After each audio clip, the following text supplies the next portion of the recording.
Dari jalan besar tu korang masuk ke kanan, terus korang nampak ni Zamira Dapur Kayu Lemang dan Rendang 13.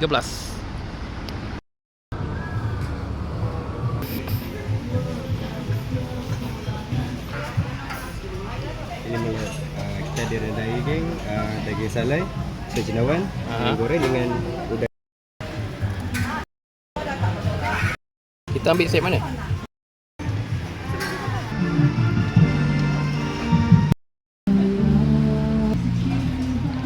Macam tak daya je tu. Okay, 1, 2, 3. Seri Kembangan datang ke Zamira Dapur Kayu. Saya rasa hari ni tak Oh, terbaik. Terbaik. Alhamdulillah.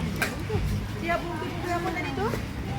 Bungkus lauk tadi. Daging salai tu macam Okey. kuah juga boleh tu ya. Okey, Kak.